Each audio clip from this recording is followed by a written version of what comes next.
제가 가지고 있는 성경 834면에 있는 시편 44편 1절에서 3절 말씀 같이 한 목소리로 좀 함께 봉독하도록 하겠습니다.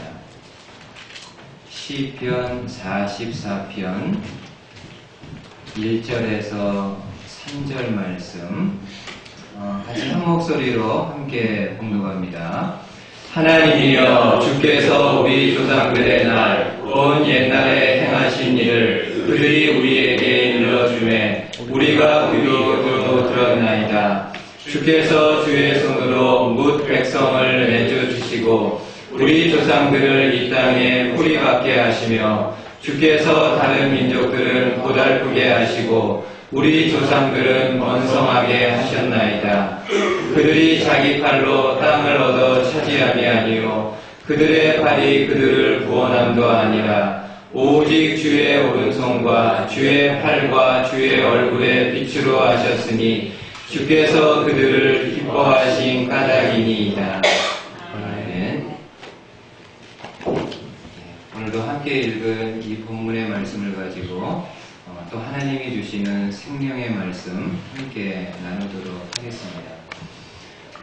여러분, 가정에서 보면은 부모님의 마음을 기쁘게 하는 자녀가 있는가 하면은 반면에 부모님의 마음을 좀 힘들게 하는 자녀가 있습니다.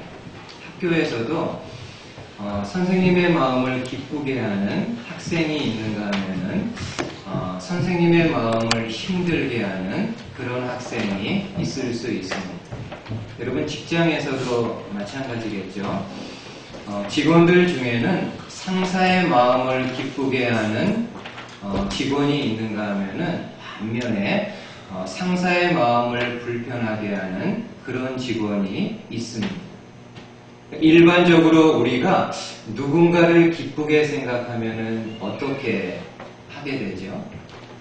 내 있는 것을 이렇게 다 주려고 하는 그런 마음이 있습니다.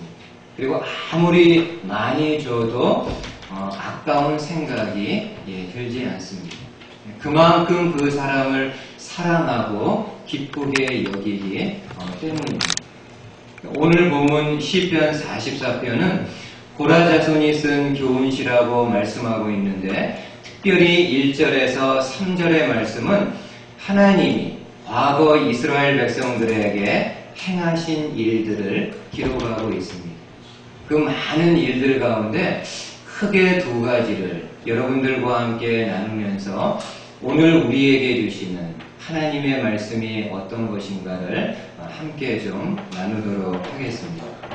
첫 번째로 하나님이 행하신 일은 이스라엘을 위해서 열방을 쫓으셨다라고 말씀을 합니다. 한번 여러분 2절 상반절 보십시오. 주께서 주의 손으로 열방을 쫓으시고, 여러분, 여기서 말하는 열방은 어떤 나라를 이야기하는 걸까요? 여기 말하는 열방은 바로 가나안 땅에 있는 여러 나라들을 이야기합니다. 여러분, 이스라엘 백성들은 애굽 땅에서 오랫동안 노예로 생활하고 있었는데 하나님의 능력으로 그 애굽 땅에서 탈출하게 됩니다. 그리고 이후에 이스라엘 백성들은 하나님이 아브라함에게 약속하신 가나안 땅에 들어가게 되는데, 그 가나안 땅은 그냥 쉽게 들어갈 수 있는 그런 땅이 아닙니다. 왜냐하면은 그 당시 이미 가나안 땅에는 여러 나라들이 자리를 잡고 살고 있었기 때문입니다. 그렇기 때문에 그 당시 이스라엘 백성들이 그 가나안 땅을 취하기 위해서는 가나안 땅에 살고 있는 여러 족속들과 불가불 전쟁을 할 수밖에 없는 그런 상황입니다. 근데 여러분, 당시 애굽에서 나왔던 이스라엘 백성들의 수나 능력이 가나안 족속들보다 훨씬 더 우세했을까요? 그렇지 않습니다. 여러분, 신명기에 보면은 이런 말씀이 있습니다. 한번 보십시오. 내 하나님 여호와께서 너를 인도하사 내가 가서 차지할 땅으로 들이시고, 그 다음 보십시오. 내 앞에서 여러 민족, 헷 족속과 기르가스 족속과 아모리 족속과 가나안 족속과 브리스 족속과 히위 족속과 여부스 족속, 또 그 다음 말씀이요. 곧 너보다 많고 힘이 센 7 족속을 쫓아내실 때. 여러분, 성경은 분명히 말씀합니다. 가나안 땅에 있는 족속들은 분명히 이스라엘 백성들보다 숫자적으로도 많았고 힘이 센 강한 민족이었다라고 말씀합니다.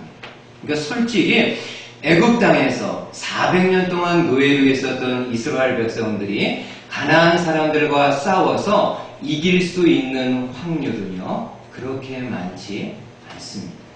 아니, 더 정확하게 이야기하면은 그들과의 전쟁에서 이길 수 없는 그런 전쟁입니다. 근데 그럼에도 누가 가나안 족속들을 쫓아내셨다라고 말씀합니까?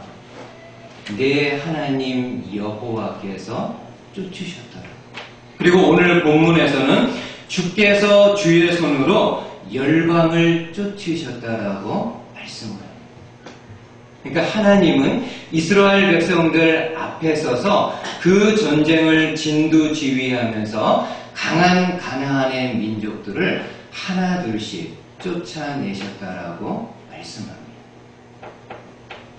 제가 개인적으로 좋아하는 성경의 표현들이 있는데, 예를 들면은 이사야서에 보면은요, 물된 동산이라는 표현이 있습니다. 제가 개인적으로 참 좋아하는 그런 표현입니다. 물된 동산. 여러분, 동산은 동산인데 어떤 동산인가요? 물이 가득한 동산입니다. 여러분 생각해 보십시오. 만약 동산이 있는데 그 동산 안에 물이 없다고 한다면 어떤 모습일까요?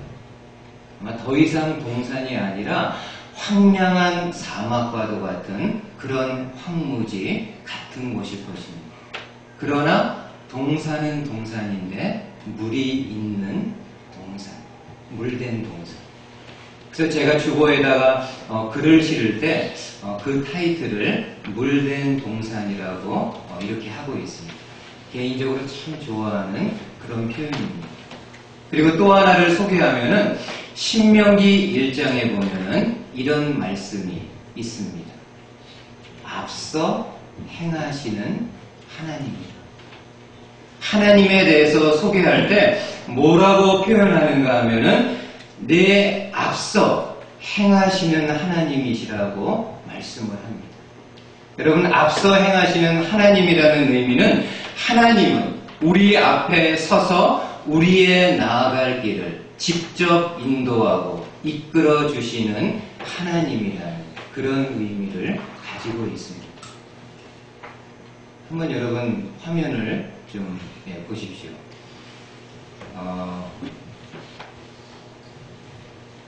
화면을 보시면은 원래 제가 좀 생각했던 그림이 아닌데 그래도 그냥 한번 좀 보십시오. 많은 사람들이요 OK라는 말을 많이 사용합니다. 이렇게 일이 잘 진행될 때나 또 모든 일이 이렇게 잘 될 때 OK라고 이야기를 합니다. 근데 반대로요 KO라는 이야기도 있습니다. 이 권투 선수가 상대방 선수에게 펀치를 맞아가지고 완전히 넉다운 된 것을 KO 당했다라고 이야기를 합니다. 여러분, 이 OK에서 이 OK라는 말의 어원을 보니까는요, 여러 가지 어원들이 있는데 그 중에 성경적인 어원을 이렇게 소개하고 있습니다. OK에서 오는요, 헬라어에서 하나님을 가리키는 말로 데오스라는 말이 있는데 그 첫 자가 바로 O입니다. 그리고 K는 king, 왕을 가리키는 말입니다. 그러니까 여러분 순서적으로 보십시오. OK는요, 하나님이 앞에 서고요, king, 왕이, 사람이 그 하나님의 뒤를 따라가는 그런 모양입니다. 하나님이 앞에 서고 왕이, 사람이 그 하나님의 말씀에 순종하면서 뒤따라갈 때 그의 삶은 오케이, 좋은 삶이 될 수 있음을 말씀합니다. 근데 반면에요, KO는 어떻습니까? 킹, 왕이 앞에 섭니다. 사람이 앞에 서고 하나님이 뒤에 서게 되면은 결국에 그 삶은 실패할 수밖에 없는 그런 삶이 될 수밖에 없음을 이야기를 하고 있습니다. 여러분, 지금 이스라엘 백성들의 삶이 그렇습니다. 이스라엘의 역사가 저와 여러분들에게 보여주는 내용이 무엇인가 하면은 하나님이 앞에 서고 이스라엘 백성들이 그 하나님의 말씀에 잘 순종해서 따라갈 때는 이스라엘 백성들의 삶이 그 모든 면에서 오케이입니다. 근데 어느 순간에는 하나님이 앞에 서는 것이 아니라 이스라엘 백성들이 앞에 서거나 왕이 앞에 서고 하나님이 뒤에 있을 때에는 처음에는 잘 되는 것 같지만 결국에는 그 시대는 멸망을 향해서 갔던 시대임을 성경이 우리에게 보여주고 있습니다. 바라기는 저와 여러분들이 일상의 삶을 살아가면서 또 우리의 신앙의 삶을 살아가면서 하나님을 내 앞에 가장 먼저 둘 수 있는 그런 성도님들 되실 수 있기를 바라겠습니다. 여러분들이 어떤 힘든 일을 만났을 때, 어떤 힘든 질병에 직면했을 때 여러 가지 개인적으로 할 수 있는 일들이 많이 있을 겁니다. 수첩에 적혀 있는 나를 도와줄 수 있는 것처럼 보이는 사람들에게 연락할 수도 있고, 나에게 재정적인 도움을 줄 수 있는 누군가에게 연락을 할 수도 있을 것입니다. 그러나 그 모든 것들 먼저 다 내려놓고요, 내가 어떤 힘든 일에 직면했을 때, 아주 공고한 어떤 상황에 직면했을 때 가장 먼저 하나님 앞에 나와서 하나님의 도우심을 구하는 겁니다. 그리고 이 문제 앞에 하나님이 앞서 행해 주십시오. 이런 절박한 마음을 가지고 하나님을 내 삶에 그 문제 앞에 내세우게 될 때 내가 할 수 없었던, 내가 기대하지 못했던 놀라운 하나님의 능력이 그 문제 가운데 나타날 수 있습니다. 혹시 우리 성도님들 가운데 이런저런 여러 가지 어려운 상황에 직면한 분들이 있습니까? 여러분들이 앞서는 것이 아니라요, 오히려 이러한 때 여러분들이 한 걸음 뒤로 물러나고 하나님이 이 문제에 앞서 행해 주시기를 원합니다. 이런 믿음의 기도를 올려드리며 나아갈 때 반드시 하나님의 돕는 은혜가 저와 여러분들의 생활 가운데 있을 것입니다. 두 번째로 하나님이 행하신 일은 이스라엘 백성들을 심으시고 또 한 걸음 더 나아가 번성케 하셨다라고 말씀해 줍니다. 한번 여러분 2절 말씀 한 번 더 보십시오. 2절에 주께서 주의 손으로 열방을 쫓으시고 열조를 심으시며 주께서 민족들은 괴롭게 하시고 열조는 번성케 하셨나요? 여러분, 지금 시인은 하나님이 이스라엘 백성들 가나안 땅으로 인도한 것을 그냥 표현하는 것이 아니라 본인이 시인이기 때문에 시적으로 표현하는데 그 이스라엘 백성이라는 나무를 가나안 땅에 하나님이 심으셨다라고 이야기를 합니다. 여러분, 보통 나무를 심을 때 어떻게 하나요? 주변에 있는 흙들을 고르고 땅도 좀 깊이 파고 또 주변에 불필요한 것들이 있으면은 다 이렇게 제거를 하게 됩니다. 그리고 나서 그 땅 속에다가 나무를 심습니다. 마찬가지로 하나님께서 이스라엘 백성들 가나안 땅으로 인도하게 될 때 가장 먼저 가나안 땅에 있는 여러 족속들을 쫓아내셨다라고 말씀을 합니다. 그러면 성도 여러분, 그것으로 다 끝나는 건가요? 아니, 그렇지 않습니다. 지금부터 시작입니다. 여러분, 나무를 심었으면은 그 나무가 잘 뿌리를 내릴 수 있도록 계속해서 물도 줘야 되고 거름도 줘야 되고 주변에 잡초들이 있으면 계속해서 뽑아내야 되고 또 이 나무가 열매를 잘 맺을 수 있도록 마지막까지 잘 이렇게 돌보아 주어야 합니다. 여러분, 나무를 심기는 심었는데 돌보아 주지 않는다고 하면요 결코 그 나무는 성장할 수 없습니다. 마찬가지로 하나님이 이스라엘 백성들 가나안 땅으로 인도하시게 될 때 그 가나안에 있는 여러 민족들을 쫓아내시기만 하고 그 다음에 하나님이 이렇게 손을 터셨습니까? 아니요. 그 이스라엘 백성들이 가나안 땅에서 잘 정착하고 뿌리 내리고 풍성한 삶을 살 수 있도록 그들의 삶을 번성케 하셨다라고 말씀해 줍니다. 이처럼 지금 시인은 지금 이스라엘 백성들이 가나안 땅에 들어와서 이렇게 잘 정착하고 뿌리 내리고 풍성한 삶을 살 수 있었던 것은 전적으로 하나님이 행하신 일이라고 고백하고 있습니다. 그러면서 3절에서도요 이렇게 한번 고백을 합니다. 한번 보십시오. 저희가 자기 칼로 땅을 얻어 차지함이 아니요 저희 팔이 저희를 구원함도 아니라 오직 주의 오른손과 팔과 얼굴의 빛으로 하셨으니 저희가 자기 칼로 땅을 얻어 차지함이 아니요 저희 팔이 저희를 구원함도 아니라 오직 주의 오른손과 팔과 얼굴의 빛으로 하셨습니다. 지금 시인이 고백합니다. 이스라엘 백성들이 가나안 땅에 들어와서 그 옛날 노예로 비참하게 살았던 이스라엘 백성들이 지금 이렇게 가나안 땅에 들어와서 잘 정착하고 풍성한 열매를 맺으며 살 수 있었던 것은 오직 하나님이 행하신 일이라고 말씀을 해줍니다. 성도 여러분, 저와 여러분들이 믿고 있는 하나님이 어떤 분이신가 하면은 하나님은 어떤 일을 시작하십니다. 그러면 그 시작하신 일을 중간에 아무리 어렵고 힘든 일이 있다 할지라도 그 일 포기하지 않고요.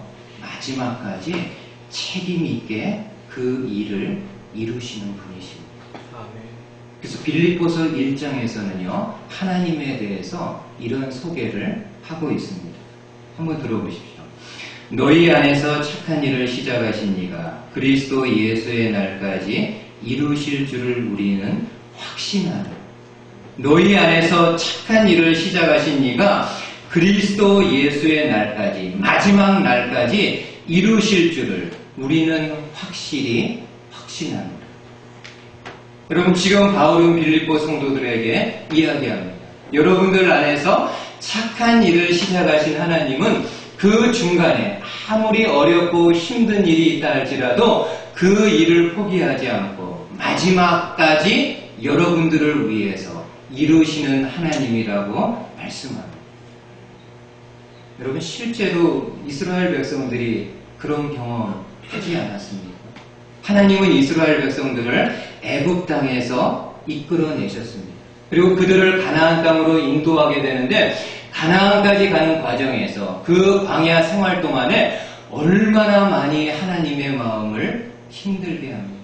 조금만 힘들어도 하나님 원망하고 일이 잘 안 풀려도 하나님과 모세를 향해서 많은 원망들을 쏟아냈습니다. 그러면서 늘 하는 이야기가 다시 우리가 애굽으로 돌아가는 것이 훨씬 더 낫다라고 아우성을 치게 됩니다. 그럼에도 하나님은 어떻게 하십니까? 그 이스라엘 백성들이요 마지막까지 인내하시고 마지막까지 그들의 마음을 다듬어서 가나안 땅으로 들이시게 됩니다. 그리고 그 가나안 땅에서 풍성한 열매를 맺으며 살 수 있도록 마지막까지 하나님께서 그들의 삶을 돌보시게 됩니다. 여러분, 마찬가지로 하나님은 저와 여러분들을요 죄의 자리에서 이끌어내셨습니다. 그리고 우리를 하나님의 나라로 인도하고 계시는데 때로는 저와 여러분들이 이 땅 살아가면서 믿음을 잃어버릴 때도 있습니다. 하나님이 정해놓으신 길이 있는데 그 믿음의 궤도를 벗어날 때도 있습니다. 때로는 하나님을 향해서 원망도 하고 하나님을 향해서 불평도 하고 이 마음속에 많은 분노와 안타까운 마음을 가지고 하나님을 향해서 삿대질 할 때도 있죠. 그럼에도 하나님 어떻게 하시겠다라는 겁니까? 나를 향해서, 우리를 향해서 끝까지 인내하시고 저와 여러분들을 마지막 하나님 나라에까지 인도하실 것이라고 말씀해 주십니다.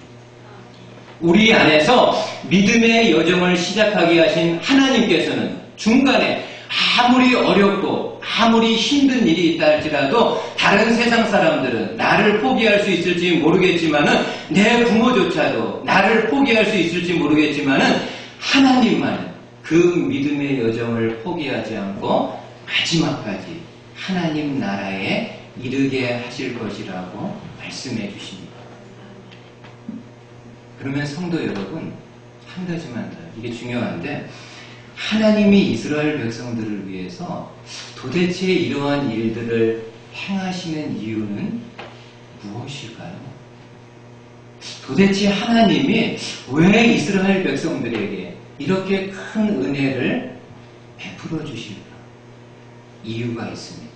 여러분 3절 마지막으로 한 번만 더 보세요.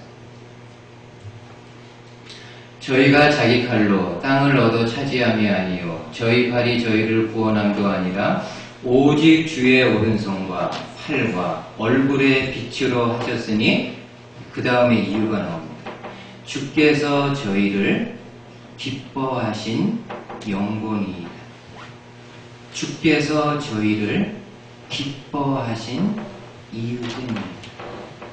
여러분 하나님이 이스라엘을 위해 이런 큰 일을 행하신 이유는요 단 하나, only one.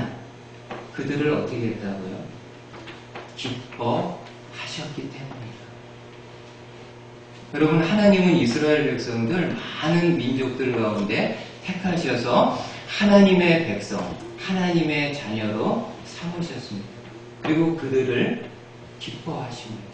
그들을 위해서 필요한 것도 채워주고 장애물이 있으면 제거해주고 그들의 삶이 풍성한 열매를 맺을 수 있도록 하나님이 하실 수 있는 모든 일들을 다 동원합니다. 이유는 단 하나, 그들을 기뻐하기 때문입니다. 여러분 마찬가지로 오늘날에도요 마찬가지입니다. 하나님은 저와 여러분들을 이 지구상에 있는 수많은 사람들 가운데 택해 주셔서 하나님의 백성, 하나님의 자녀, 하나님의 사람으로 삼아주셨습니다. 그리고 저와 여러분들을 기뻐하세요. 하나님이 말씀으로 낳은 여러분들, 양자 삼은 여러분들을 정말 마음으로 기뻐하십니다. 그냥 기뻐하는 것이 아니라 정말 크게 기뻐하십니다. 아마 우리 부모님들은 이 하나님의 마음 조금 알 수 있을지 모르겠습니다. 여러분들이 자녀를 임신해가지고 그 자녀를 낳았을 때를 한번 생각해 보십시오. 이렇게 그 낳은 아이가 이렇게 낳았을 때 처음 보았을 때 여러분들의 마음이 어떻습니까? 이루 말할 수 없는 기쁨이 있습니다. 내 몸에서 태어난 그 자녀들을 보게 될 때 이루 말할 수 없는 그런 기쁨이 있습니다. 지금 하나님의 마음이 그렇다라는 겁니다. 하나님의 말씀으로 여러분들을 하나님의 자녀, 하나님의 백성 삼아주셨는데 그 자녀인 여러분들을 보면서 하나님이 크게 기뻐하신다. 여러분 스바냐 선지자는요, 하나님의 백성들 어느 정도로 기뻐하시는지를 이렇게 표현하고 있습니다. 한번 마지막으로 들어보십시오. 스바냐 3장.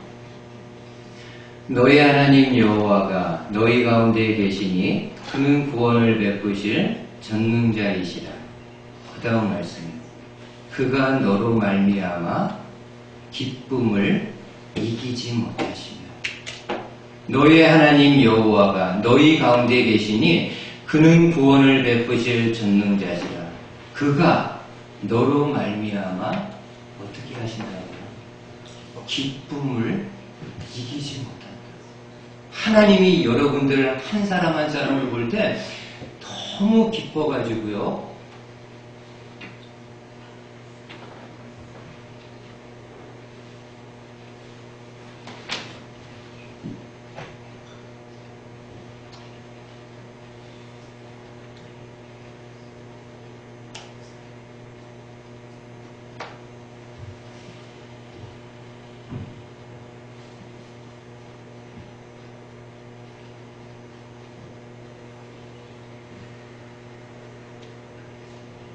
너무 기뻐서 어쩔 줄 모릅니다.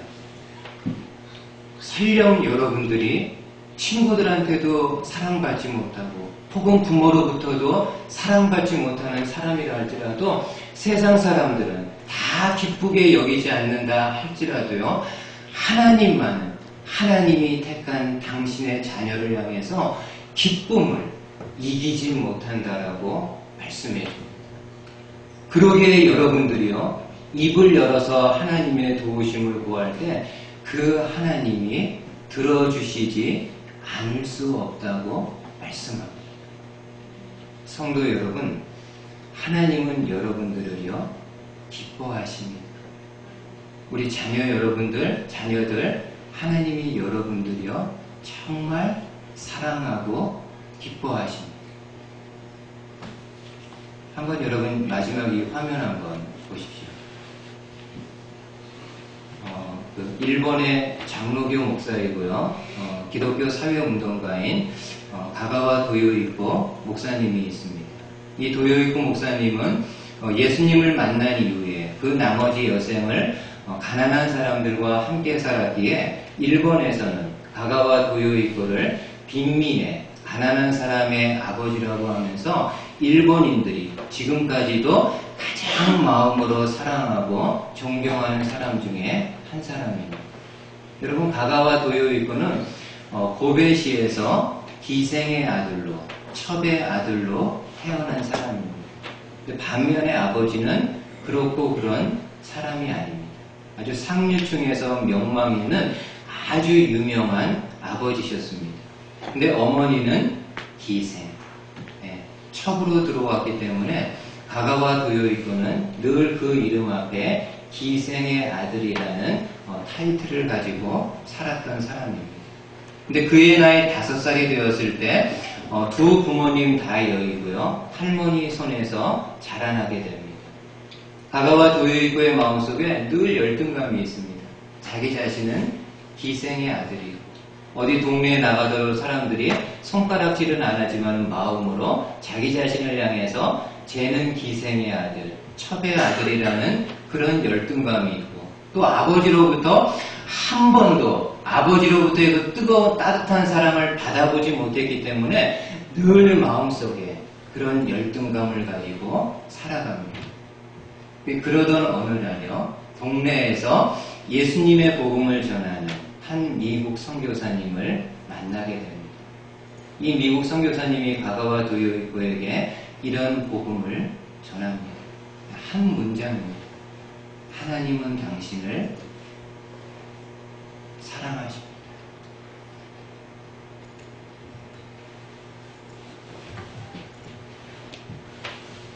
하나님은 당신을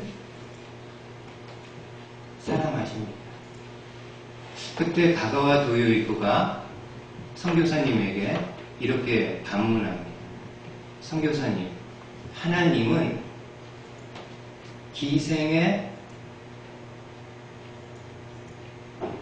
아들도 사랑하십니까?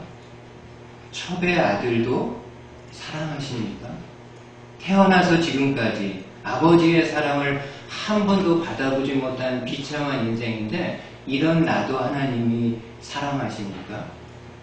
그때 선교사님이 다시금 가가와 도요이코에게 그의 마음을 담아서 하나님의 음성을 들려줍니다. 하나님은 당신을 사랑하십니다. 여러분, 가가와 도요이코와 그 말씀을 받고요, 예수 그리스도를 만나게 됩니다. 그리고 예수 그리스도를 알아가면 알아갈수록 하나님의 사랑, 나를 향한 하나님의 사랑이 얼마나 크고 넘치는 사랑인가를 알아서 그 나머지 여생을 가난한 빈민들과 그의 삶을 희생하면서 헌신적으로 살아가게 됩니다. 성도 여러분, 하나님이요 여러분들을 사랑하십니다. 우리 성도님들 중에는 그런 분 있을 수 있습니다. 태어나서 지금까지 한 번도 인간으로부터, 심지어 부모로부터도 사랑다운 사랑을 받아보지 못한 그런 성도들 있을 수 있습니다. 그래서 늘 마음속에 나이가 들었는데도, 연세가 들었는데도 불구하고 이 마음속에 사랑에 대한 상처가 있는 분 있을 수 있습니다. 오늘 하나님이요 말씀하십니다. 내가 비록 부모의 사랑, 다른 친지들의 사랑은 받지 못했지만 하나님은 나를 사랑하신다. 우리 자녀들도요 그럴 수 있습니다. 우리 자녀들 부모님의 사랑 많이 받으면서 자라나고 있지 않습니까? 근데 우리 자녀들 여러분들의 부모님보다도요 여러분들을 더 크게 사랑하시는 분이 있는데 그분은 바로 하나님이십니다. 하나님이 여러분들을 사랑하시고 여러분들의 삶 앞에서 행하기를 원하시는 그런 분이십니다. 그래서 여러분들이 내 삶의 앞자리를 내가 차지하지 않고 하나님 앞에 내어드릴 때 하나님은 여러분들의 삶 기쁘게 생각하시면서 여러분들의 삶을 이끌어 나아가시게 됩니다. 이런 축복 꼭 받아 누릴 수 있는 믿음의 성도님들 되실 수 있기를 주님의 말씀으로 축복을 드리겠습니다. 아멘.